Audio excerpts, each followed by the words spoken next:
The Black Cobra, as promised. This is a good one. Mike Fisher on the Dallas Cowboys. OTAs getting ready to roll here in Frisco. And Robert Quinn, old friend of the show, maybe getting ready to roll out of Chicago. I got to give you a little bit of a history lesson here.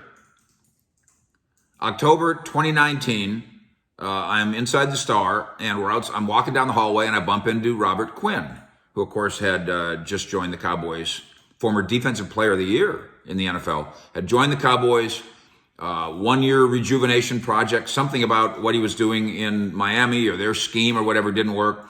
So the Cowboys got a steal of a deal. Late round pick, and they pick up Robert Quinn. They pay him $8 million. And he goes and gets sack after sack after sack.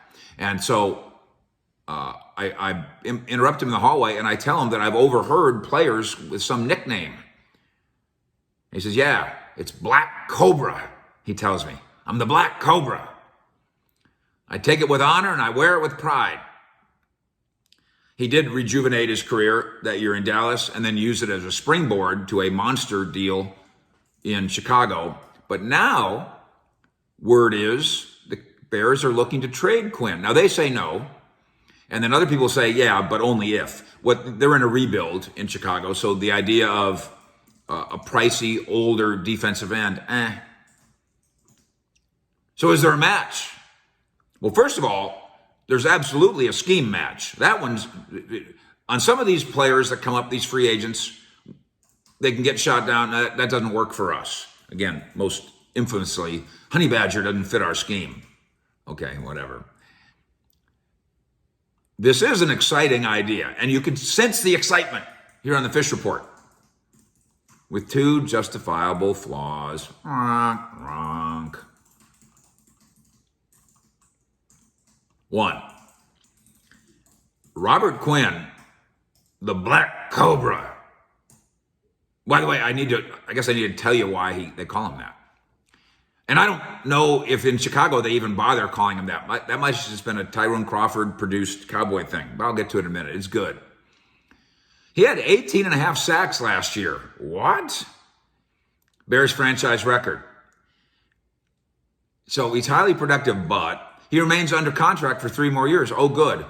For cap numbers of 17 million, 18 million, and 17 million. Oh, bad. One website in Chicago, poo-pooing the idea of them trading Robert Quinn, does point out, but it is team-friendly, his deal. I don't know what team you're friends with, sir. No, $18 million a year cap hit is not team-friendly. It's not team-friendly for the Cowboys, and as Chicago rebuilds, maybe it's not team-friendly for the Bears right now either.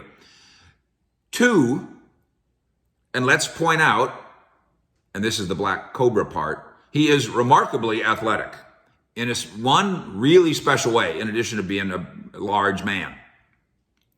The Black Cobra nickname was given to him by Tyrone Crawford at that training camp because of his unusual bend. Now, you hear about this a lot around here. Randy Gregory, he had bend. Sam Williams, does he have bend? It's that flexibility. And you see it in some of the great, especially the speed rushers, where they can bend around you as a tackle, getting around the edge. So here's what Quinn told me about the bend and the nickname. He goes, it's because they say it's like I don't have any bones in my body, like I'm a snake. Get it? He's so bendy. And then you'll hear Jerry Jones go on the radio and go, Mr. Mack, we like to think he's like Gumby. Remember Gumby, Marcia? And Pokey. Gumby and Pokey was also bendy, but he was a horse. Gumby was a person, or was he? So, again, somebody in scouting brought up the Gumby, and now that's Jerry saying, Gumby. That show, by the way, had a religious undertone, that little cartoon show. That claymation. Yeah, it's very sweet. Very sweet. He says, yeah, I've heard the Gumby before in the building. But Black Cobra is a little more fierce than Gumby. Well, yes, it is. So Black Cobra it is. So Speaking of fierce, you add Quinn to Micah to Tank to Dorrance to Dante to Sam. Yeah, fierce, but, aha, the but. He's 32 with 3 pricey years left. How fierce and bendy he's going to be, how much longer he's going to be fierce and bendy as he approaches his mid-30s. Quinn came to Dallas with a contract of $8 million for 1 year. It was an arrangement that worked beautifully, exactly as designed for both parties.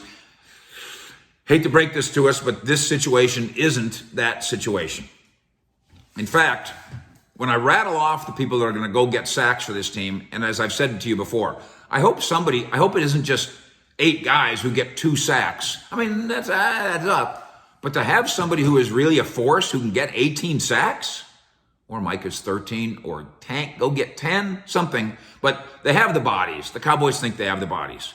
Micah and Tank and Dorrance and Dante and Sam Williams bash them too. So some people are going to bash the Cowboys for their lack of deep interest here, including maybe you. But all things considered, including Robert Quinn's Black Cobra talent, Dallas's position on staying out of this one is justified. I will tease forward on this. They are not hunting for a defensive end, even though I would love to rekindle my fine professional friendship with the Black Cobra, just so I can keep saying it. I don't think they're done shopping. In fact, I take that back. I know they're not done looking at the idea of adding a veteran wide receiver. More on that as the day goes on. Fish in Frisco, out.